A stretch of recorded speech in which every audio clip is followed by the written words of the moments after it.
हलकीशी वाऱ्याची झुळूकसुद्धा आपल्या मनाला थंडावा देते. आणि एवढ्या उकाड्यामध्ये असताना देखील तो थंडावा निश्चितपणानं आपल्याला मनाला बरं वाटण्याचं काम करतो. असं मी म्हटलं तर चूक ठरणार नाही, कारण ज्या पद्धतीनं सगळेजण रुमाल आपले घराघरं फिरवत आहेत आणि वाऱ्याची झुळूक अनुभवण्याचा प्रयत्न करत आहेत, त्यांच्या सर्वांच्याकरिता नैसर्गिकरित्या वाहत असणारा हा वाऱ्याचा प्रवाह निश्चितपणानं आल्हाददायक ठरेल अशी आशा या ठिकाणी मी व्यक्त करतो. आणि बौद्ध तत्त्वज्ञान आणि मानसशास्त्र या विषयावरती बोलायला सुरुवात करतो. आजच्या कार्यक्रमाचे प्रमुख पाहुणे माजी प्रशासकीय अधिकारी माननीय तुकारामजी काकडे साहेब, सध्याचे सांगली मिरज कुपवाड महापालिका परिक्षेत्रातील माननीय नगरसेवक रमेशजी सरजे साहेब, सामाजिक क्षेत्रामध्ये कार्यरत असणारे आपल्या सर्वांच्या परिचयाचे माननीय वीरेंद्रजी थोरात साहेब, व्यासपीठावर उपस्थित असणारे बौद्ध धम्म संस्कार संघ श्रावस्ती विहार सांगलीचे सर्व माननीय पदाधिकारी, अध्यक्ष डॉक्टर सुधीरजी कोलप साहेब, इतर उपस्थित मान्यवर आणि श्रोते हो.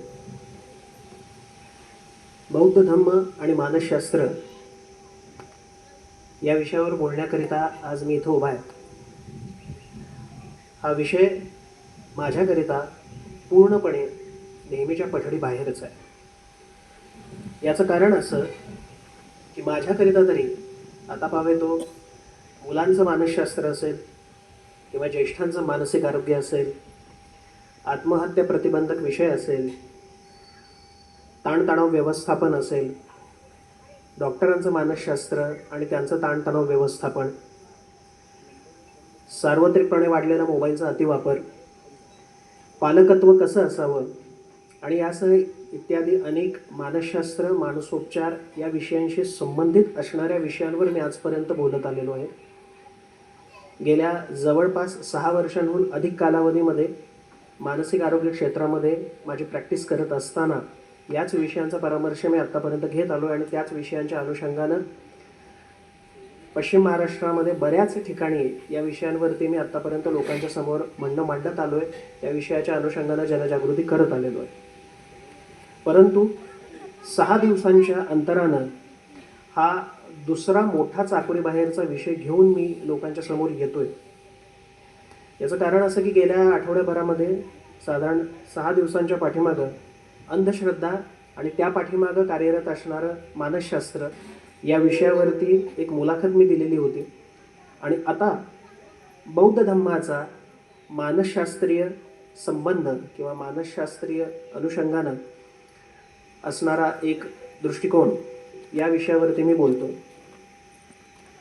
सर्वप्रथम या गोष्टीची कबुली मी इथं देतो की बौद्ध धम्माविषयीचं विपुल लेखन झालेलं असलं, आपल्या सर्वांच्या अनुसरणामध्ये, वाचनामध्ये याविषयीची बरीचशी माहिती आलेली असली तरी माझ्या दृष्टीनं बौद्ध धम्माविषयीचं माझं स्वतःचं ज्ञान हे अत्यल्प आहे, हे मी या ठिकाणी सर्वप्रथम कबूल करतो. तरी देखील मानसशास्त्राच्या दृष्टिकोनानं याच्याकडे जर पाहायचं ठरवलं त्यावेळेला मात्र माझं एकूणच स्वारस्य या बाबतीतलं जे होतं ते उत्सुकतेत बदललं. मानसशास्त्र हा माझ्या अभ्यासाचा, रोजच्या प्रॅक्टिसचा आणि एकंदरीतच व्यवहाराचा हा विषय आहे.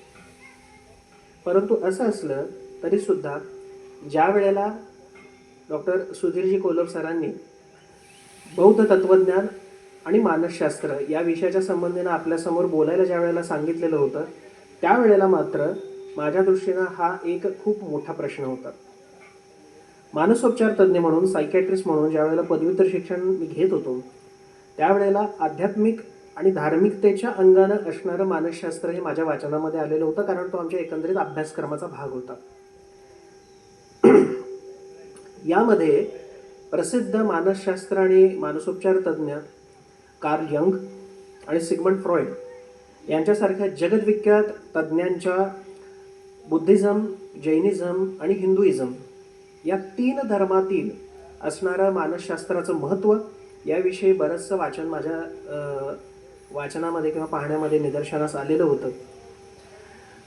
परंतु बौद्ध तत्त्वज्ञान आणि मानसशास्त्र या विषयावरती बोलायचं काय आणि किती हा प्रश्न माझ्यासमोर देखील होता, कारण अभ्यासक्रमातली एकूणच माहिती निश्चित प्रमाणात तितकी पुरेशा प्रमाणामध्ये नव्हती. त्याचा रेफरन्सच्या अनुषंगाने एक ओझरता उल्लेख आलेला होता. त्यामुळे या विषयाची सविस्तर माहिती केल्याशिवाय याबाबत व्यक्त होणं हे मला स्वतःला पटत नव्हतं. आणि जेव्हा मग याचा एक थोडाफार का होईना अभ्यास करायला किंवा आढावा घ्यायला मी सुरुवात केली, त्यावेळेला मात्र अपेक्षेपेक्षाही बरीचशी माहिती माझ्या हाती लागली. बौद्ध तत्वज्ञान आणि त्याचा असणारं मानसशास्त्री अंग या अभ्यासक्रमाची किंवा एकूणच या विषयाबद्दलच्या संशोधनाची सुरुवात ही साधारणपणे 200 वर्षापूर्वी झालेली आहे. आणि याची सुरुवात ही युरोप खंडामध्ये झालेली आहे. 19व्या शतकाच्या सुरुवातीला, मध्यापर्यंत, शेवटी आणि 20व्या शतकाच्या सुरुवातीला याविषयीचं विपुल लेखन, संशोधन देखील झालेलं आहे. आणि प्रचंड प्रमाणामध्ये याविषयीची ज्ञानसामुग्री अभ्यासक्रमाच्या स्वरूपामध्ये, पुस्तकांच्या स्वरूपामध्ये लिहिली गेलेली आहे. अगदी तेव्हापासूनच बौद्ध तत्वज्ञान हे मानसोपचार क्षेत्राला आकर्षित करत आलेलं आहे.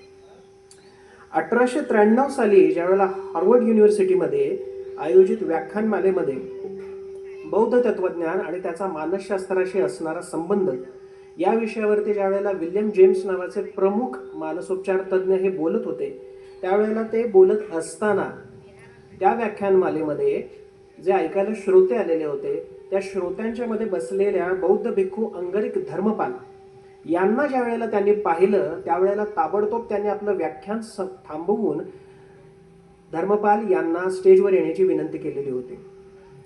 आणि आपल्या थांबण्याचं कारण त्यांनी हे सांगितलं की उपस्थितांना संबोधित करण्याची खरी क्षमता किंवा मानसशास्त्र या विषयाबद्दल जर खरंच कोणी शिकवू शकत असेल तर या ठिकाणी उपस्थित असलेल्या लोकांच्या मध्ये सर्वात लायक व्यक्ती हे बौद्ध भिक्खू अंगरिक धर्मपाल हे आहेत. 19व्या शतकामध्ये त्याच्या मध्यामध्ये ज्यावेळेला बौद्ध तत्वज्ञान हे विविध प्रकारच्या नाट्य सादरीकरणातून, थिएटरिकल प्रेझेंटेशन ज्याला आपण म्हणतो, विविध नाटकांच्या माध्यमातून हे आपल्याला दिसू लागलेलं होतं युरोपियन खंडामध्ये. त्यामध्ये काहींनी बौद्ध तत्वज्ञानाचा संबंध हा गूढतेशी किंवा आध्यात्मिकतेशी जोडलेला आपल्याला पाहायला मिळून येतो. मानसशास्त्राविषयीचं अधिक संशोधन ज्यावेळेला व्हायला लागलं, त्यावेळेला सिग्मंड फ्रॉइड असतील किंवा फ्लॉर्न असतील, ही दोन्ही नावं तुम्ही गुगलवरती सर्च करू शकता. मानसशास्त्र क्षेत्रातले हे अतिशय दिग्गज व्यक्तिमत्व ज्यांनी माणसाचं मानसशास्त्र, मानसिक आरोग्य या गोष्टींचा चेहरा मोहरा बदलायला सुरुवात केलेली होती. याविषयीचं अत्यंत क्रांतिकारी संशोधन ज्यांनी जवळपास 100-125 वर्षांपूर्वी करून ठेवलेलं आहे. त्यामुळे सिग्मंड फ्रॉइड आणि फ्लॉर्न सारखे जे दिग्गज मानसशास्त्र उदयाला आलेले होते, या सर्वांनीच स्वतःला जाणून घेण्यासाठी, अंतर्मनाचा वेध घेण्याची, आत्मपरीक्षण करण्याची जी संकल्पना मांडलेली होती. बौद्ध तत्वज्ञानानं हजारो वर्षांपूर्वी हेच आपल्याला सांगितलेलं होतं. 20व्या शतकाच्या सुरुवातीपर्यंत बुद्धिस्ट मानसशास्त्र हा कित्येक युरोपियन खंडामधल्या विद्यार्थ्यांच्या अभ्यासक्रमाचा आणि स्कॉलरशिपचा विषय होता. Buddhism, a study of Buddhist norm, Buddhist psychology, हे जे संशोधनात्मक लेख आहेत, ह्या ज्या थेसिस लिहिल्या गेलेल्या आहेत, यामधून बौद्ध त्रिपिटकांमधला एक प्रमुख ग्रंथ अभिधम्म सुत्त, यामध्ये मांडलेल्या आपल्या मनाचं आत्मपरीक्षण करणाऱ्या तत्वांचा उल्लेख करण्यात आलेला आहे. आणि ही पुस्तकं लिहिणाऱ्या कॅरोलिना ऑगस्टा पोलिराइज डेव्हिड यांनी अभिधम्म सुत्ताचं वर्णन अत्यंत वस्तुनिष्ठ आणि वैज्ञानिक स्वरूपाचा ग्रंथ असं केलेलं आहे. लेदी सयादाव आणि त्यांचे अनुयायी यांनी आशियामध्ये, एकूणच आशिया खंडामध्ये, ज्यामध्ये भारत, चीन असेल, तिबेट असेल, भूतान असेल, म्यानमार असेल, ब्रह्मदेश असेल किंवा इतरही अनेक देश असतील, या एकूणच आशिया खंडामध्ये त्यांनी चिंतनाची, मेडिटेशनची एक नवीन शैली विकसित केलेली होती. चिंतनाचे विविध प्रकार आज आपण बघतो. मनन असेल, चिंतन असेल, ध्यानधारणा असेल. तर यापैकी त्यांनी एक जी शैली विकसित केलेली होती त्याचं नाव होतं सती येरवडा परंपरा. याचाच अर्थ असा की मोकळेपणानं आणि निपक्षपाती वृत्तीनं आपलं भान वर्तमान क्षणामध्ये आणण्याचा सातत्यानं प्रयत्न करणं. दरवेळेला मानसिक आरोग्याच्या दृष्टिकोनातून ज्या वेळेला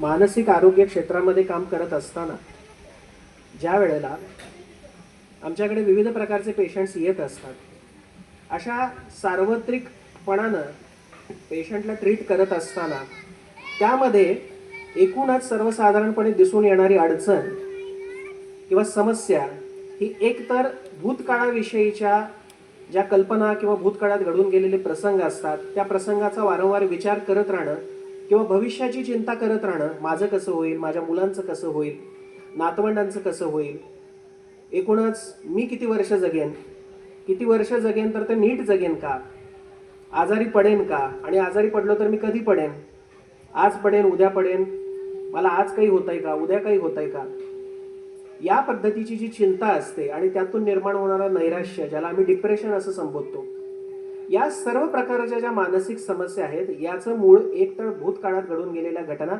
किंवा भविष्यामध्ये होऊ घातलेल्या घटना, या दोन्ही संबंधीची चिंता व्यक्त करणं याच्याशी थेट संबंध आहे. त्यामुळं चिंतन पद्धती जी आहे ही मोकळेपणानं आणि निपक्षपाती वृत्तीनं, म्हणजे कुठल्याही एका गोष्टीच्या अंगानं न जाता, एककल्ली विचार न करता, आपलं भान वर्तमान स्थितीत आज जे काही आपण जगतोय त्या जगण्याशीच केवळ त्या गोष्टींचा संबंध लावून वर्तमान गोष्टींच्या विषयीच फक्त काळजी करणं आणि त्या क्षणामध्ये जगणं याबद्दलचा सराव करण्यासाठी म्हणून ही सती येरवडा परंपरा मेडिटेशनच्या स्वरूपामध्ये यांनी विकसित केली. मार्क एप्स्टीन नावाचे जे विख्यात मनोविश्लेषक आहेत ते लिहितात की बुद्धिस्ट मानसशास्त्राविषयी मला सर्वात आवडणारी गोष्ट ती म्हणजे मानवी मानसशास्त्राविषयी किंवा मानवी मानसिकतेविषयी असलेला बौद्ध मानसशास्त्राचा सर्वसमावेशक दृष्टिकोन. पुढे जाऊन ते हेही म्हणतात की गौतम बुद्ध हे नक्कीच खरे किंवा मूळ मनोविश्लेषक असले पाहिजेत.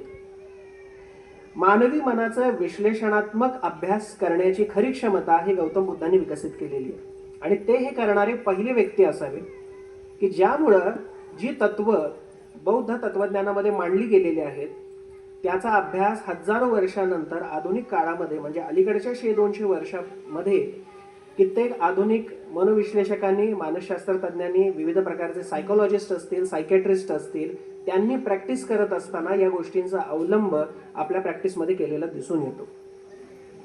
शॉपेनहॉर नावाचे एक अजून एक मनोविश्लेषज्ञ म्हणतात की गौतम बुद्धांनी सांगितलेलं आहे की दुःख निवारणाचा मार्ग म्हणजेच निर्वाण प्राप्ती, ज्याला निब्बाम असं म्हटलं जातं. त्यामुळं बौद्ध धम्म ही एक प्रकारच्या नैतिकतेची सर्वोत्तम व्यवस्था आहे किंवा एक सर्वोत्कृष्ट नैतिक व्यवस्था असं आपण त्याला म्हणू शकतो. याचाच अर्थ हा एक सत्य धम्म आहे आणि हाच योग्य मार्ग आहे. गौतम बुद्धाच्या उगमाविषयी किंवा इतिहासाविषयी आपल्यापैकी बऱ्याच जणांना माहिती असेल की तारुण्यामध्येच गौतम बुद्धानं दुःख पाहिलं, वृद्धत्व देखील पाहिलं, वेदना पाहिली, मृत्यू पाहिला. आणि यामुळेच बुद्धाची निर्वाणाची कल्पना ही आत्मा आणि ब्रह्माच्या ज्ञानातून किंवा त्याच्या संकल्पनेशी ही बऱ्याच अंशी मिळती जुळती असल्याचं प्रतिपादन मुल्लर नावाचे एक ज्येष्ठ मानसशास्त्रज्ञ मांडतात. प्रज्ञापारमिता हृदयसूक्त यामध्ये बोधिसत्व अवलोकितेश्वर सारिपुत्ताला म्हणतात की रूप म्हणजेच शून्यता आणि शून्यत्व म्हणजेच रूप. बघायला गेलं तरी खूप अवघड वाक्यरचना आहे. म्हणजे काय तर बौद्धिक वस्तू किंवा शरीर हे कायमस्वरूपी नाही आहे. आज आपण बऱ्याचशा मटेरियलिस्टिक गोष्टींच्या पाठीमागे धावत असतो, ज्यामध्ये आपलं रोजचं जगणं असेल, शॉपिंग करणं असेल, पैसे मोठ्या प्रमाणावरती कमवणं असेल, त्यातून एकूणच आर्थिक सुबत्ता वाढवणं असेल, त्या पैशातूनच एखादी चांगली गाडी घेणं असेल, घरामध्ये लागणाऱ्या सुखसोयींच्या गोष्टी घेणं असेल, त्यातून एकूणच जगण्याचा दर्जा वाढवणं असेल. हे करायला कुठल्याही गोष्टीची ना नाही किंवा नकार नाही, पण केवळ हेच आपल्या आयुष्याचं सूत्र मांडून त्याच्या भोवतीच सगळं आयुष्य जगण्याचा प्रयत्न बरेच जण करतात. जगण्याचं मूळ तत्व आज बरेच जण विसरतात आणि यामुळेच विविध प्रकारच्या मानसिक समस्या या लोकांच्या मध्ये निर्माण होतात. त्या पाठीमागचं कारण हेच आहे. सकाळी उठल्यापासून रात्री झोपेपर्यंत प्रत्येक जण धावपळीचा प्रयत्न करत असतो. पूर्वी हे केवळ मुंबईच्या बाबतीमध्ये लागू व्हायचं असं म्हटलं जायचं. मुंबईतले लोक घड्याळाच्या काट्यावरती जगतात, सकाळी 6ची लोकल पकडतात, त्यानंतर त्या गर्दीच्या धक्क्यांमधून धावत जातात, कामाच्या ठिकाणी पोहोचतात, राबतात, काम करतात, संध्याकाळी त्याच लोकलमधून धक्के खात बाहेर येतात आणि त्यानंतर जेवण करून झोपे जातात. एक मशीन ज्याप्रमाणे काम करतं त्या पद्धतीनंच काम करणं हे साधारणपणे मुंबईच्या लोकांचं जगण्याचं सूत्र आहे असं पूर्वी मानलं जायचं. कालांतरानं हीच परिस्थिती पुणे असेल, औरंगाबाद असेल, नागपूर असेल, बेंगलोर असेल, हैदराबाद असेल यासारख्या मेट्रो सिटींमध्ये आपल्याला बघायला मिळायला लागली. तीच परिस्थिती आता हळूहळू झिरपत ज्या सब अर्बन सिटीज आहेत, जी छोटी शहरं आहेत, सांगली असेल, कोल्हापूर असेल, सातारा असेल, इथल्या लोकांच्या जगण्यामध्ये देखील या गोष्टी आता प्रतिबिंबित होताना आपल्याला पाहायला मिळतात. आपलं शहर हे निवांत शहर म्हणून पूर्वी गणलं जायचं. आता तो निवांतपणा कितपत राहिलाय हा प्रश्न पडावा अशा पद्धतीनं शहराची आपल्या वाटचाल सुरू झाली. लोक धावतायत, जगण्यासाठी संघर्ष करतायत. एकाच्या पगारामध्ये भागत नाही म्हणून घरातले तिन्ही व्यक्ती काम करत आहेत. काम करण्याला ना नाही आहे, पैसे कमवण्यालाही ना नाही आहे. पण आपण जगतोय कशासाठी ह्याचं सूत्र लोक बऱ्याच अंशी विसरत चाललेली आहे. ती त्यांची गरज देखील आहे, पण ही गरज पूर्ण करत असताना आपल्या जगण्याचं उद्दिष्ट काय हे विसरणं म्हणजे विविध प्रकारच्या मानसिक समस्यांना किंवा ताणतणावांना आमंत्रण देणं असेल. म्हणूनच शून्यता म्हणजे परिपूर्णतेची भावना याचं प्रतिपादन हे ज्या वेळेला प्रज्ञापारमित हृदय सुत्तामध्ये केलं जातं याचा उल्लेख असा, हे म्हणण्याचा उद्देश असा आहे की शून्यत्व म्हणजे सगळं संपलं असं नव्हे. शून्यत्वाचा दृष्टिकोन हा परिपूर्णतेशी आहे. ज्या वेळेला सर्व काही हे स्थायी स्वरूपामध्ये नाही किंवा अनित्य आहे आणि मिळवलेली गोष्ट एक दिवशी जाणार आहे याचं पूर्ण भान एक व्यक्ती म्हणून जर आपल्याला असेल तर आसक्ती गळून पडते आणि केवळ गरजेनुसार असणाऱ्या गोष्टींचा अवलंब करायला सुरुवात होते. आपलं आयुष्याचं जगणं हे सुकर होतं. गौतम बुद्धाचं तत्वज्ञान हे अंतर्मुख असणाऱ्या किंवा बहिर्मुख असणाऱ्या, इंट्रोवर्टली वागणाऱ्या लोकांच्या करिता किंवा खूप एक्स्ट्रोवर्ट सोशल होणाऱ्या लोकांच्या करिता, जगण्याची किंवा एकूणच आपल्या असण्याची जाणीव असणाऱ्या लोकांच्या करिता आणि ती अजिबातच जाणीव नसणाऱ्या किंवा खूपच थोडीफार जाणीव असणाऱ्या अशा परस्पर विरोधी जगणं असणाऱ्या सर्व लोकांच्या करिता आणि त्यांच्यातलं मानसिक संतुलन कायम राखणारी गोष्ट म्हणजे हे गौतम बुद्धाचं तत्वज्ञान आहे. 19व्या शतकाच्या शेवटी आणि 20व्या शतकाच्या सुरुवातीला दोन प्रकारची बौद्ध तत्वज्ञानं किंवा दोन प्रकारच्या बुद्धाचं अस्तित्व हे युरोपियन खंडामध्ये होतं. एक होतं म्हणजे एक गौतम बुद्ध जे आध्यात्मिक आणि गूढवादी असणाऱ्या लोकांचे गुरु असं म्हणून ते गौतम बुद्धाच्या तत्वांचं आचरण करायचे, त्यांना महात्मा असं संबोधलं जायचं. आणि दुसरा बुद्ध जो लोकांना अपेक्षित होता, ज्यामध्ये अगदीच प्राच्यविद्यावादी किंवा पुरोगामी असणारे लोक, नास्तिक असणारे लोक, तत्वज्ञ असणारे लोक, जे पुरोगामी तत्वज्ञान आणि वैज्ञानिक दृष्टिकोनाचा अवलंब करतात, त्यांना बुद्धाचं तत्वज्ञान त्यांच्या दृष्टिकोनातनं खुणावत होतं. आता मानसशास्त्राच्या दृष्टिकोनातनं किंवा मानसोपचार तज्ज्ञ म्हणून जर काही बौद्ध तत्वज्ञानामधून आपल्याला पाहायचं असेल तर त्यातून एक गोष्ट लक्षात येते, ते म्हणजे बुद्धिझम हे आपल्याला पूर्णत्वाची भावना देते. महायान बुद्धिझम हे बाह्य स्वरूपावरून धर्माचं रूप ठरत नाही किंवा त्या धर्मातील एखादी सर्वोत्कृष्ट व्यक्ती जी अगदी आदर्शवादी म्हणून प्रस्थापित होते त्या गौतम बुद्धावरूनही ठरत नसून धर्माचं अनुसरण करणाऱ्या व्यक्तीच्या स्वजाणीवेमध्ये त्या व्यक्तीचं सेल्फ रिअलायझेशन, त्या व्यक्तीला स्वतःला काय वाटतं आणि त्या व्यक्तीचं आचरण कसं आहे यावरून धर्माचं स्वरूप ठरतं असं महायान बुद्धिझम म्हणतं. आणि या पाठीमागं सखोल चिंतन, आपल्या अंतर्मनाच्या खोलीमध्ये कोणताही भूतकाळ न शिल्लक ठेवता, भविष्याविषयीची चिंता देखील न ठेवता, केवळ स्वतःची जाणीव बाळगून त्याविषयीची रचना करणं, मनाची रचना करणं हे महायान बुद्धिझम आपल्याला सांगतं. 1933 साली रोझेल यांनी ताओइस्ट आणि बुद्धिस्ट चिंतनाचं मानसशास्त्र याची विविध टप्प्यांमध्ये मांडणी केली, ज्यामध्ये सामान्यत्वाचा नाश आणि नव्या अमर्त्य मानवाचा आविष्कार याबद्दलचं तत्वज्ञान त्यांनी मांडलेलं आहे. बुद्धिझम विषयी अजून एक मोठी संकल्पना आहे जी बऱ्याचदा युट्यूबवरती आपल्याला बघायला मिळते, बऱ्याच रील्सच्या स्वरूपातही तुम्हाला बघायला मिळेल जर तुम्ही सर्च केली तर. ते म्हणजे तिबेटियन मंडलाची रचना. यामध्ये बौद्ध भिक्खू हे साधारणपणे काही भौमितिक आकृत्या तयार करतात, अगदी रांगोळीसारख्या असणाऱ्या आकृत्या असं त्यांचं स्वरूप असतं.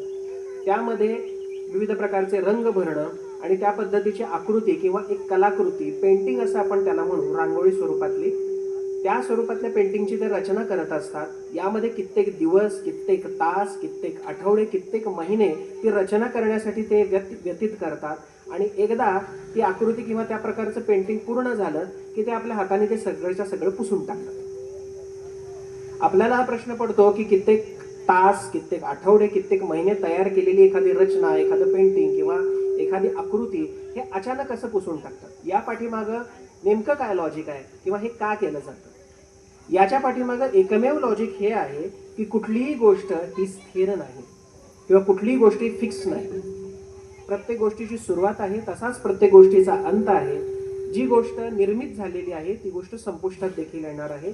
हे तत्वज्ञान आपल्या मनाला समजावणं हा त्या पाठीमागचा उद्देश असतो. तुम्ही कुठलीही गोष्ट मिळवण्यासाठी, कमवण्यासाठी आयुष्यातला कित्येक मोठा कालावधी घालवता आणि त्यानंतर काही क्षणामध्ये ती गोष्ट निघून जाते. राबून कष्ट करून लहानपणापासून शिक्षण घेऊन आपण मोठे होतो, पैसे कमवतो, त्यातून आपलं जगणं सुकर करतो आणि अचानक बऱ्याचदा असं होतं की त्या कमवलेल्या पैशाला कुठेतरी गुंतवणूक म्हणून आपण वापरायला जातो. शेअर मार्केटमध्ये इन्व्हेस्ट करतो, कुठेतरी गुंतवणूक करायला जातो, एखाद्या पतसंस्थेमध्ये करत असतो किंवा एखाद्या कुठल्याही म्युच्युअल फंडमध्ये करत असतो किंवा अशा एखाद्या स्कीममध्ये पैसे आपण गुंतवत असतो आणि अचानक काही आर्थिक घडामोडी, काही आर्थिक स्थित्यंतर अशी येतात की गुंतवलेले सगळेच पैसे आपल्या हातून निघून जातात. कमावलेले सर्व पैसे कधी कधी कर्जाच्या विळख्यात अडकल्यामुळं मिळवलेले सर्व हे गमवावं लागतं. अशा वेळेला माणसाला पराकोटीचं दुःख होतं. माणूस नैराश्यामध्ये जातो, आत्महत्येचे विचार लोकांच्या मनामध्ये यायला लागतात. बरेच जण त्यामध्ये प्रयत्न करतातही. शेतकऱ्यांच्या आत्महत्या असतील किंवा कर्जाच्या खाईत गेल्यामुळं लोकांनी केलेल्या आत्महत्या असतील, त्यामध्ये कित्येक व्यावसायिक असतात. अपेक्षित यश न मिळाल्यामुळं, कामाचा ताण न झेपल्यामुळं देखील आत्महत्या करणाऱ्यांच्यामध्ये डॉक्टरांचाही नंबर मोठ्या प्रमाणावरती येतो. हे सर्व का होतं? हे सर्व याच्यामुळे होतं की जे अनित्य आहे, जे फिक्स नाही आहे, ती गोष्ट गमावण्याची भीती माणसाच्या मनामध्ये निर्माण होते आणि ते गमावण्यासाठी मन तयार नसते. तिबेटियन मंडलाच्या स्वरूपातून एखादी आकृती तयार करण्यासाठी कित्येक तास, कित्येक आठवडे ज्या वेळेला बौद्ध भिक्खू घालवत असतात आणि त्यानंतर कित्येक दिवसांच्या अथक मेहनतीतून, परिश्रमातून तयार केलेली एखादी कलाकृती ते सर्वजण मिळून एका क्षणामध्ये पुसून टाकतात. यातून ते स्वतःच्या मनाला हे समजवत असतात की आपण कित्येक तासातून आणि कित्येक मेहनतीतून तयार केलेली, आपलं सत्व ओतून किंवा पूर्ण एकरूप होऊन तयार केलेली कुठलीही गोष्ट या जगामध्ये स्थिर नाही. याचा अर्थ त्या गोष्टीसाठी प्रयत्न करायचा का? नाही. प्रयत्न आपण सातत्याने करत राहायचा. का? कारण जगण्यासाठी काहीतरी कारण आवश्यक आहे. कुठलंही ध्येय आपल्यासाठी आवश्यक आहे, उद्दिष्ट आवश्यक आहे. आपल्या समोर ध्येय असेल, उद्दिष्ट असेल तर त्याची प्राप्ती करण्यासाठी आपण सातत्यानं कार्यरत राहतो आणि त्यातून आपल्या आयुष्यामध्ये जे आपल्याला हवं आहे, कोणाला मार्क्स हवे असतील, कोणाला कंपनीमध्ये एखादी चांगली पोझिशन हवी असेल, कोणाला सरकारी नोकरीमध्ये प्रमोशन हवं असेल, कोणाला व्यावसायिक गणित अजून बदलायचे असतील, व्यवसाय वाढवायचा असेल, त्यातून अधिकाधिक आर्थिक लाभ मिळवणं, टर्नओव्हर वाढवणं, ह्या गोष्टी करायच्या असतील, एखाद्या गृहिणीला आपलं घर सजवायचं असेल, ते अधिकाधिक उत्तम पद्धतीनं कसं दिसावं, आकर्षक पद्धतीनं कसं दिसावं याविषयी प्रयत्न करायचा असेल, कुणाला लग्न करायचं असेल, कुणाला लग्न झालेल्याला संसार छान पद्धतीनं करायचा असेल, ज्यांची मुलं आहेत त्यांना त्यांच्या भविष्याची तरतूद करायची असेल, प्रत्येकासमोर वेगवेगळ्या प्रकारची उद्दिष्ट असतात. ती उद्दिष्ट पूर्ण व्हावीत याच्याकरिता प्रयत्न करणं हे आपलं मनुष्य म्हणून एक कर्म आहे. पण त्या गोष्टी वेळेत पूर्ण जर झाल्या नाहीत किंवा मिळवलेल्या गोष्टी कुठल्या कारणानं गमवाव्या लागल्या तर त्याचं दुःख कितपत होऊ देणं, त्याचा आपल्या मनावरती आणि एकूण जगण्यावरती किती प्रमाणामध्ये परिणाम होऊ देणं हे मात्र आपल्या हातामध्ये. तिबेटियन मंडल आणि त्यातून करण्यात आलेल्या कलाकृती आपल्याला हाच संदेश देतात. कुठलीही गोष्ट स्थिर नाही, पण तुम्ही प्रयत्न करणं थांबवू नका. सातत्यानं प्रयत्न करत राहा. पण ते प्रयत्न करताना अपयश आलं, सर्वच गमावण्याची भीती जरी निर्माण झाली किंवा सर्वच गोष्टी गमावाव्या लागल्या तरी सुद्धा त्याबद्दल अधिक दुःख न करता, त्यात गुंतून न पडता पुढील कामासाठी मार्गस्थ व्हा. हे या पाठीमागचं सगळ्यात मोठं तत्वज्ञान आहे. आणि तिबेटियन मंडल, त्यातून तयार करण्यात आलेली आकृती, मंडल म्हणून जरी तुम्ही गुगलवरती टाकलं, मोबाईलवरती सर्च केलं तर त्याच्या संबंधित बरेचसे व्हिडिओज आणि रील्स तुम्हाला बघायला मिळतील. कशा पद्धतीनं बसून त्या कलाकृती काढल्या जातात, किती मनापासून त्या गोष्टींमध्ये रंग भरले जातात, विविध प्रकारे. म्हणजे ही गोष्ट अगदी घाईघाईत केली जाते. शांतपणे, वेळ घेऊन, सावकाशीनं, पूर्ण मन एकाग्र करून ती केली जाते. त्यामुळं हे आधुनिक मानसशास्त्राशी निगडीत असणारी कलाकृती आहे. कारण ही सहज आहे, स्वयंप्रेरित आहे, स्पॉन्टेनियस आहे आणि आपल्या ज्या काही सायकोलॉजिकल हालचाली होतात, ज्या मनोहालचाली होतात, त्याचं थेट प्रतिबिंब आपल्याला याच्यामध्ये बघायला मिळतं. कालांतरानं हे काही विधींचं प्रतीक बनलं, पण याच्यातून तुमचं कॉन्सन्ट्रेशन लेवल वाढू शकतं. तुम्ही एखादी गोष्ट खूप डेडिकेशननं, मेहनतीनं आणि एका मोठ्या अटॅचमेंटनं ती गोष्ट पार पाडत असता, ज्या प्रकारे त्यामध्ये विविध आकृती किंवा त्यात रंग भरले जातात, ही एक प्रकारचा मानसशास्त्रीय रचना किंवा मानसशास्त्रीय नकाशा आपण त्याला म्हणू शकतो. त्याच पद्धतीनं धम्माचं प्रतीक म्हणून ज्या चक्राचा उल्लेख केला जातो याच्यातूनही मानसशास्त्रीय संकल्पना समोर लोकांच्या येते. याचा जो केंद्रबिंदू आहे तो सेल्फ म्हणजे स्वचं प्रतीक म्हणून ते मानलं जातं. आणि याच्या इतर बाजू जरी वेगवेगळ्या असल्या तरी त्या केंद्राशी जोडल्या गेलेल्या असल्यामुळं त्या केंद्राशी संबंधित असतात. हे चक्र फिरत राहतं, याच्या हालचाली अथांग असतात, पण याचा केंद्रबिंदू हा स्वतःशी जोडलेला असतो. हे याच्या पाठीमागचं सगळ्यात मोठं तत्वज्ञान. बुद्धिस्ट मानसशास्त्राचे महत्त्वपूर्ण घटक कोणते आहेत तर सगळ्यात महत्त्वाचं म्हणजे आपल्याला होणारं दुःख, त्या दुःखाची कारणं, त्या दुःखाचा अंत आणि मुक्तीचा मार्ग. मनाचं तात्विक आणि मानसशास्त्रीय अवलोकन करता येणं हे बुद्धिस्ट मानसशास्त्राचं सगळ्यात महत्त्वपूर्ण घटक आहे. आणि एखाद्या गोष्टीचा केला जाणारा दुस्वास असेल किंवा त्या गोष्टीचा केला जाणारा तिरस्कार असेल किंवा एखाद्या गोष्टीविषयी फार वाढणारी ओढ, एखादा पदार्थ खावासा वाटतो, तो जिभेवरती रुळतो, ती चव आपल्याला आवडते, पुन्हा पुन्हा ते खावंसं वाटतं. एखादी गोष्ट किंवा एखादी वस्तू, कपडे असतील किंवा इतरही कुठलीही आभूषणं असतील त्या वारंवार घ्याव्याशा वाटतात, सारखं शॉपिंग करावं असं वाटणं, त्या गोष्टींबद्दलची ओढ असेल. एखाद्या व्यक्तीसोबत आपलं पटत नाही म्हणून त्या व्यक्तीचा दुस्वास करणं किंवा त्या व्यक्तीला टाळणं किंवा त्या व्यक्तीसोबत वादच घालणं किंवा त्या व्यक्तीनं काहीही मत व्यक्त केलं तरी त्याला नकारात्मक दृष्टिकोनातनं बघणं, हा जो काही भाग असेल या सर्व गोष्टींच्या वरती कशा पद्धतीनं काम करावं हे बुद्धिस्ट मानसशास्त्र सांगतं.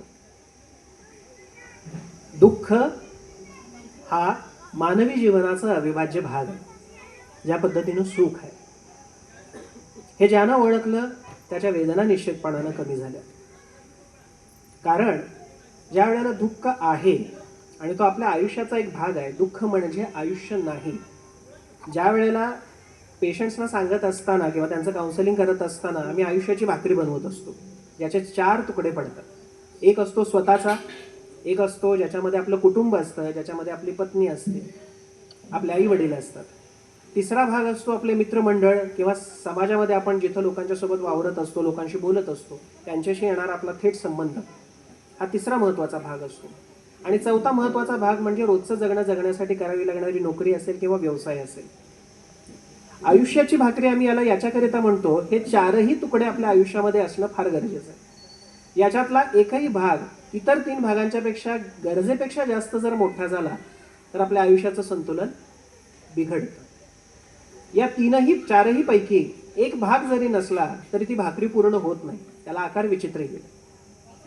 ज्या पद्धतीनं समाजाचं अस्तित्व आपल्यासाठी असणं गरजेचं आहे, आपल्या घरच्यांचं, आपल्या कुटुंबाचं अस्तित्व आपल्यासाठी असणं गरजेचं आहे, जगण्यासाठी म्हणून काम करणं, पैसे कमावणं, व्यवसाय करणं हे गरजेचं आहे, तसेच आपण स्वतःसाठी किती जगतोय किंवा आपण स्वतःचं अवलोकन किती करतो, स्वतःसाठी किती वेळ देतो हे बघणं देखील तितकंच गरजेचं आहे. यापैकी एकाही गोष्टीला गरजेपेक्षा जास्त महत्त्व दिलं तर इतर 3 गोष्टींवरती अन्याय केल्यासारखं होतं आणि जगण्याचं सूत्र बिघडतं. दुःख ही गोष्ट नकारात्मक नाही आहे किंवा सकारात्मकही नाही. याच्यामध्ये दोष मांडण्यासारखं काही नाही. हा मानवी स्थितीचा एक भाग आहे. गौतम बुद्ध या गोष्टीकडे अत्यंत तटस्थपणे पाहतात, कारण तटस्थपणे पाहण्याची क्षमता आपल्या सर्वांच्या मध्ये कालांतराने विकसित होत जाते. दुःखाला टाळण्यानं किंवा एकूणच आव्हानाला किंवा इतर कुठलेही आघात जे आपल्या आयुष्यामध्ये प्रत्येक टप्प्यावरती येत असतात त्या गोष्टी टाळल्यानं किंवा त्याला सामोरं जायचंच थांबवलं किंवा त्या गोष्टीला घाबरून त्या गोष्टींपासून पळवाट काढली तर त्या गोष्टीनं ती वेदना किंवा दुःख हे वाढतं, ते कमी होत नाही. ते कुठंतरी साचून राहतं आणि त्यानंतर त्याचा विस्फोट होतो. काही पेशंटच्या बाबतीमध्ये ह्या गोष्टी आम्ही बऱ्याचदा पाहिल्या. एखादी गोष्ट ते टाळण्याचा प्रयत्न करतात. काही लोकांना गर्दीमध्ये बसायची भीती वाटत असते, काही लोकांना बसमधून प्रवास करायची भीती वाटते, का तर तिथं गर्दी आहे. बंद खोलीमध्ये बसायची काही जणांना भीती वाटते, श्वास गुदमरायला लागतो, घाबरल्यासारखं होतं, छातीत धडधड व्हायला सुरुवात होते. कुणाला आगीची भीती वाटते, कुणाला पाण्याची भीती वाटते, कुणाला खूप उंचीवरती जायची भीती वाटत असते, तर कुणाला खोल दरीमध्ये बघायची भीती वाटते. काहींना ते बघितल्यानंतर चक्कर यायला लागते. किल्ल्यावरती वगैरे ट्रेकला जाणारे काही लोक असतात, त्यांना दरीमध्ये पाहायची भीती वाटते, त्यावेळेला काही बऱ्याच जणांना चक्कर येते, मग ते पायरीला कडेला बसून राहतात. काहींना बऱ्याच लोकांच्या समोर स्टेजवर बोलण्याची भीती वाटत असते, तोंडाला कोरड पडते, हातपाय थरथर कापायला लागतात, हाताच्या तळव्यांना घाम यायला लागतो, बोलताना काय बोलायचं ते सुचत नाही, वाक्यरचना करायची जमत नाही, कित्येक नजरा आपल्याकडे रोखलेल्या असतात, ते बघून काय बोलावं हे सुचत नाही, किंवा काही पाठांतर करून आलेलं असतं त्यातला जवळपास अर्धा एक भाग विसरून जातो किंवा सगळ्याच विसरून जातो आणि भलतंच काहीतरी बोलायला सुरुवात होते आणि त्यातून मग भाषण आटोपता घ्यायला लागतं. अशी काहींची अवस्था होते. मुलाखतीला जात असताना तयारी प्रचंड केलेली असते, पण आतमध्ये गेल्यानंतर करायचं काय याचाच विसर पडतो आणि त्यानंतर मुलाखतकार जिकडे प्रश्न घेऊन जाईल त्या दिशेने आपली गाडी जायला सुरुवात होते. नोकरीच्या ठिकाणी बऱ्याच जणांना ही समस्या येते. माझे एक क्लायंट होते की जे माझ्याकडे ट्रीटमेंट घ्यायचे, एस टी महामंडळामध्ये नोकरीला होते. एस टी महामंडळ म्हणा किंवा इतर कुठलीही सरकारी आस्थापना म्हणा, बऱ्याच गोष्टी आता ऑनलाईन झालेल्या आहेत. ऑनलाईन झालेलं असल्यामुळे त्या ठिकाणी काम करणाऱ्या कर्मचाऱ्यांना त्या गोष्टी शिकून घेणं हे भाग पडतं. त्या पद्धतीचं सर्क्युलर काढलं जातं, त्यांना ट्रेनिंगला पाठवलं जातं. पण हे आमचे जे गृहस्थ होते यांना कॉम्प्युटरवरती नवीन काही शिकायची भीती वाटायची. ते मला जमतं की नाही, मला कळेल की नाही असं म्हणून ते नोकरीच्या ठिकाणीच जवळपास 15-15, 20-20 दिवस रजा टाकायचे. ट्रेनिंग आलं की यांची धाकधूक वाढायची आणि त्यामुळे ट्रेनिंगला जाणंच टाळायचं.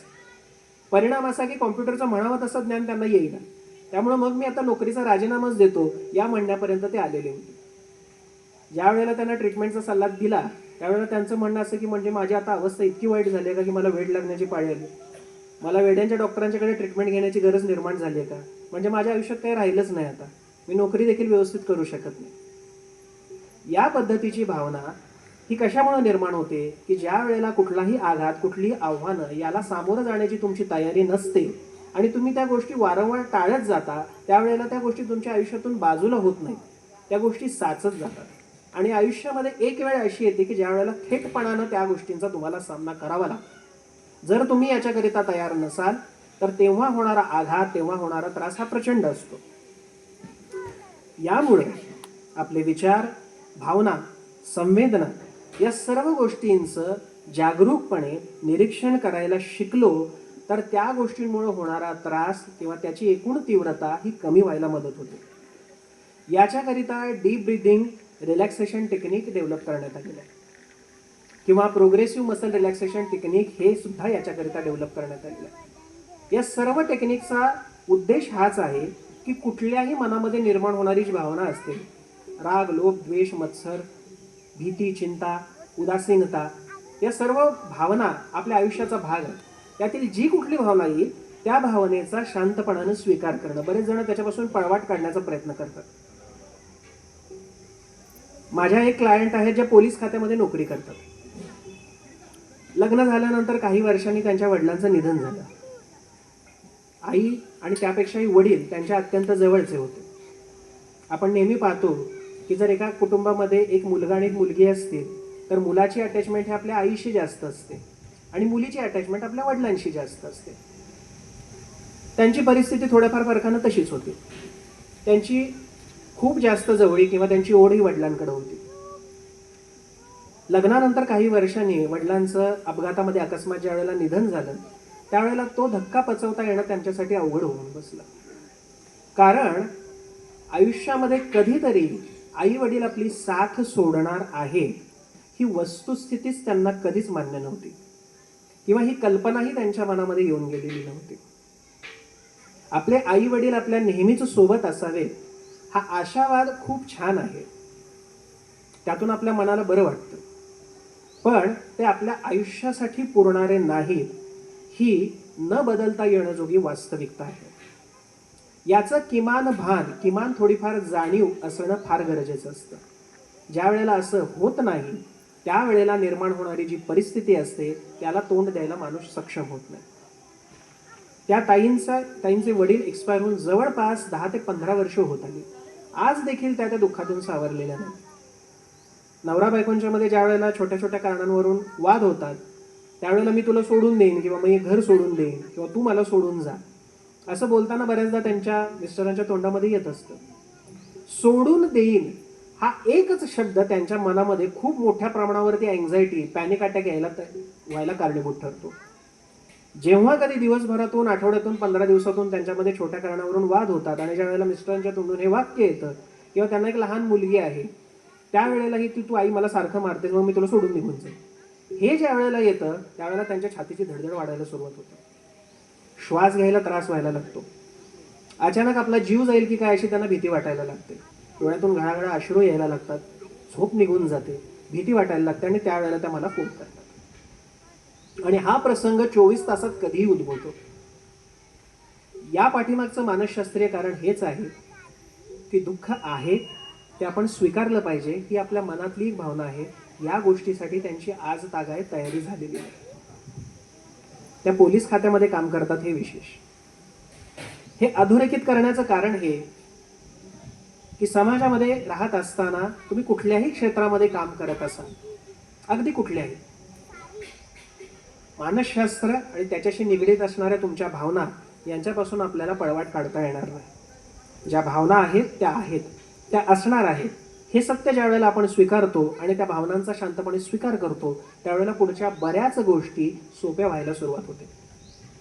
लोकांचा आमच्याविषयी गैरसमज असतो की मानसशास्त्रज्ञ हे मनातलं ओळखतात, मानसोपचार तज्ज्ञ हे मन पूर्णपणे बदलून टाकणारी औषधं वगैरे देतात. त्यामुळं ह्या गोष्टी समजावून घेणं सगळ्यात जास्त महत्त्वाचं आहे की ज्या वेळेला आहे ह्या वस्तुस्थितीचा स्वीकार आपण एक व्यक्ती म्हणून करतो त्यावेळेला आपलं आयुष्य जगणं हे अत्यंत सोपं होऊन जातं. हे असंच का आहे आणि हे अशा पद्धतीनं का नाही आहे याच्याशी झगडत राहण्यापेक्षा जे आहे ते असं आहे आणि त्या गोष्टीचा स्वीकार आपल्याला करायला हवा, तो ताबडतोब व्हायला पाहिजे हे गरजेचं नाही. याच्यासाठी काळ हे सर्वोत्तम औषध ठरेल. वेळ जसा जसा जाईल तसं तसं काही गोष्टी आपल्या मनाने स्वीकारल्या जातील. इथं माझ्यापेक्षाही वयाने ज्येष्ठ असणारे बरेच लोक समोर उपस्थित आहेत. त्यांनी या गोष्टीची पूर्णपणे अनुभूती किंवा अनुभव घेतलेला असणार आहे. दुःख काळ सरत जातो तसं तसं ते कमी होत जातं. खरंच दुःख कमी होतं का? तर नाही. त्या वेदनेला समजून घेण्याची आपली जी शक्ती आहे ती वाढत जाते. तो समजूतदारपणा आपल्यामध्ये निर्माण होत जातो आणि त्यातून दुःख हलकं व्हायला हे मदत होते. कोणत्याही आघातामुळं, कुठल्याही दुःखामुळं किंवा कुठल्याही अडचणीमुळं आपल्याला लाज वाटणं असेल किंवा दुखावलं जाणं असेल आणि त्या सगळ्याचा दोष आपल्या स्वतःवरती घेणं असेल, यासारखे प्रकार जेव्हा उद्भवले जातात त्यावेळेला स्वतःबद्दलची करुणा, स्वतःबद्दल वाटणारी करुणा ही जर जोपासली तर त्यामुळं आपण अधिक प्रेमळ आणि क्षमाशील वृत्तीचे व्हायला अधिकाधिक प्रोत्साहन मिळतं. यामध्ये कार्य करत राहते किंवा आपल्याला मदत करते ती म्हणजे मेत्ता. याचा अर्थ मैत्री ध्यान. यातून आत्मतिरस्काराची, स्वतःबद्दल जी तिरस्काराची भावना असते ती कमी व्हायला मदत होते. लोकांशी पुन्हा संवाद साधणं असेल किंवा सकारात्मक भावना असेल, आपुलकीची भावना असेल, ही तयार होते आणि एकूणच लोकांशी संवाद साधण्याचा आणि एक मोकळेपणा अनुभवण्याचा मार्ग मोकळा होतो. दुसरी सगळ्यात महत्त्वाची गोष्ट बौद्ध मानसशास्त्र आपल्याला सांगतं ते म्हणजे अनासक्ती. जे मी मगाशी सांगितलं की एखादी गोष्ट होत नाहीये तर ती सोडून देणं. आसक्ती मग ती सुखाविषयीची पण असते आणि दुःखाविषयीची पण असते, त्याविषयीची ओढ. आसक्ती हा एक अवघड मराठी शब्द आहे. आपण साध्या भाषेत म्हणू शकतो की ओढ, एखाद्या गोष्टीविषयीची अटॅचमेंट, एखाद्या गोष्टीविषयीचं असणारं ऑब्सेशन. ती गोष्ट वारंवार हवी. बिर्याणी मला खायची आहे, मग ती एकदा खाल्ली एका ठिकाणची की मग शालीमारची बिर्याणी खाल्ली की मग मला तिकडे रहमतुल्लाची खावीशी वाटते, मग मला मास्टरशेफची बिर्याणी खावीशी वाटते आणि ती वारंवार खावीशी वाटते. ती खाल्ल्यानंतर बरं वाटतं, पोट भरतं, जिभेला चव येते, समाधान वाटतं. किंवा एखादा दुःखद प्रसंग असेल, गाडी चालवताना गाडी स्किड झाली, घसरलो, पडलो, त्याच्यानंतर पुन्हा गाडी चालवायची भीती वाटायला लागली, मग मी गाडी चालवणं सोडून दिलं किंवा ट्रॅफिकच्या ठिकाणी जाणंच टाळायला सुरुवात केली. घराच्या समोरच्या गल्लीतच फक्त मी गाडी चालवत असतो किंवा असते, का तर पडण्याची भीती. ही सुद्धा एक प्रकारची आसक्ती आहे. सुखद अनुभव किंवा वेदनादायी अनुभव हे सर्व दुःखाकडे नेतं, कारण हे सगळं अनित्य आहे. माझ्यासोबतच असं का हा विचार करण्यापेक्षा या सर्व घटनांमधून मी कुठे चुकलोय का आणि मी याच्यातून शिकावं काय, ही विचारसरणी जोपासणं सगळ्यात जास्त महत्त्वाचं आहे. बौद्ध मानसशास्त्र सजगता ध्यान, ज्याला आपण विपश्यना म्हणतो, त्याकडेही मोठ्या प्रमाणावरती भर देतं. टोंगलेन नावाची एक तिबेटी ध्यान साधना आहे, ज्याला करुणा ध्यान असं म्हटलं जातं. याचाही वापर मोठ्या प्रमाणावरती केला जातो. आय मुवमेंट डिसेन्सिटायझेशन आणि रिप्रोसेसिंग या प्रकारची अजून एक भावना, एक प्रक्रिया आहे, ज्यातूनही ध्यानधारणा व्हायला निश्चितपणानं मदत मिळते.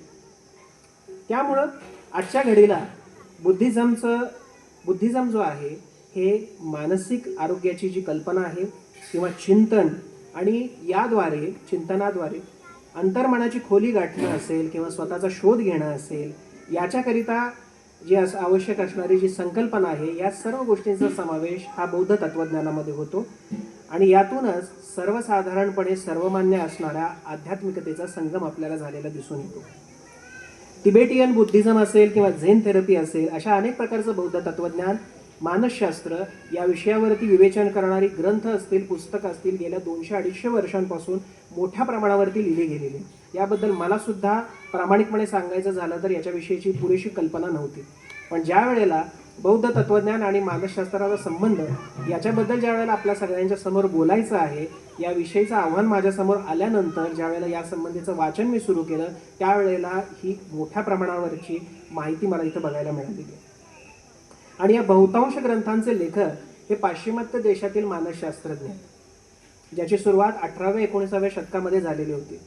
म्हणजे 2500 वर्षांच्या पूर्वी बौद्ध तत्त्वज्ञान किंवा बुद्ध धम्म हा आपल्या भारत देशातून जवळपास अस्तंगत झाल्यामध्ये जमा होता किंवा नामशेष झाल्यामध्ये जमा होता, ज्याचं पुनरुज्जीवन करण्याचं काम आपले महामानव डॉक्टर बाबासाहेब आंबेडकरांनी केलं. त्याच्याही आधीच्या कालावधीमध्ये बौद्ध तत्त्वज्ञानाविषयीची जिज्ञासा, त्याविषयीचा अभ्यासक्रम आणि त्याविषयीची स्कॉलरशिप मिळवणं आणि त्याला एकूणच युनिव्हर्सिटीच्या अभ्यासक्रमामध्ये समाविष्ट करणं, ह्याविषयीचं कार्य हे त्याच्याही 125 वर्षांच्या पूर्वी युरोपियन सबकॉन्टिनेंटमध्ये सुरू झालेलं होतं. हे आपल्यासाठी तितकीच आश्चर्यकारक आणि अत्यंत आनंददायी आणि अभिमानास्पद बाब आहे. बौद्ध तत्त्वज्ञान आणि मानसशास्त्र याच्या संगमातूनच नवीन मानसशास्त्रीय उपचार पद्धतीचा अवलंब झाला. ज्या उपचार पद्धती, जे टेक्निक्स भारतासह संपूर्ण जगभरामध्ये आम्ही सर्व सायकॅट्रिस्ट आणि आमच्यासोबत काम करणारे जे सायकोलॉजिस्ट असतात, जे वापरत असतो, पेशंट म्हणून ज्या वेळेला लोक आमच्याकडे येत असतात, त्यावेळेला आम्ही वापरत असलेलं कोर प्रोसेस थेरपी असेल, जी आम्ही डिप्रेशन किंवा अँझायटीसारख्या आजारांच्यासाठी वापरतो, mindfulness based stress reduction therapy असेल, ताणतणाव कमी करण्यासाठी केली जाणारी उपचार पद्धती असेल, त्याचप्रमाणे ॲडिक्शन रिकव्हरीसाठी केलं जाणारं माइंडफुलनेस असेल, व्यसनमुक्तीसाठी केल्या जाणाऱ्या मानसशास्त्रीय संज्ञांचा किंवा त्या उपचारांचा अवलंब असेल, डायलेक्टल बिहेवियरल थेरपी असेल, ॲक्सेप्टन्स आणि कमिटमेंट थेरपी असेल, हे जे आपलं रोजचं जगणं सुकर करण्यासाठी वापरण्यात येणाऱ्या ज्या काही आत्ताच्या सध्याच्या घडीला अत्याधुनिक म्हणवल्या जाणाऱ्या उपचार पद्धती असतील, या सगळ्या उपचार पद्धतींचं प्रमुख उगमस्थान हे बौद्ध तत्त्वज्ञान आणि बौद्ध मानसशास्त्र. 2500 वर्षांपूर्वीचं बौद्ध मानसशास्त्र अत्यंत प्रभावी तंत्रज्ञान आणि करुणामय दृष्टिकोनातून आपल्या सद्यस्थितीला असणाऱ्या जे काही मॉडर्न सायकॅट्री आहे, सायकोलॉजी आहे, या दोन्हीला खूप मोठ्या प्रमाणावरती समृद्ध बनवत आहे. प्राचीन ज्ञान आणि आधुनिक विज्ञान याचा मिलाप समग्र मानवजातीचं मानसिक आरोग्य समृद्ध करण्यासाठी अत्यंत उपयुक्त आहे. आणि बौद्ध तत्त्वज्ञान हे केवळ समतेची शिकवण देण्यापुरतं मर्यादित राहत नाही, केवळ एक धार्मिक अनुसरण करण्यापुरतं मर्यादित राहत नाही, तर करुणामय चिंतनातून आपलं एकंदरीत मनोविश्व, आपली जी मेंटल हेल्थ आहे, मानसिक आरोग्य आहे, ते अत्यंत निरोगी आणि सशक्त बनवत आलंय आणि भविष्यात देखील आपल्याला अशाच पद्धतीनं ते मार्ग दाखवत राहील, हा आशावाद सर्वच जण व्यक्त करतात आणि त्याच्यावरती अखंडपणे काम करतात. श्रावस्ती विहारचे सर्व सन्माननीय पदाधिकारी, उपस्थित मान्यवर आणि आपण सर्वजण उपस्थित श्रोते, हे विवेचन आपण अत्यंत संयमानं ऐकलं. याचा अभ्यास करत असताना कळत न कळतपणे आपण बौद्ध मानसशास्त्राचाच अवलंब आपण रोजच्या प्रॅक्टिसमध्ये करत आहोत, याची जाणीव निश्चितपणानं माझ्यासाठी अत्यंत सुखास्पद आहे. बौद्ध पौर्णिमेच्या निमित्तानं महाराष्ट्र दिन आणि कामगार दिन या तिन्हीचा एकत्रित मिलाफ राखून आयोजित करण्यात आलेल्या या कार्यक्रमामध्ये या महत्त्वपूर्ण विषयावरती भाष्य करण्याची संधी मला या ठिकाणी मिळाली, याबद्दल मी आपल्या सर्वांचे, सन्माननीय व्यासपीठाचे आणि सर्व मान्यवरांचे मनपूर्वक आभार मानतो आणि या ठिकाणी माझं हे भाषण संपलं असं मी सांगतो. जय भीम, नमो बुद्धाय. धन्यवाद डॉक्टर विश्वनाथ पवार सर. आपण अत्यंत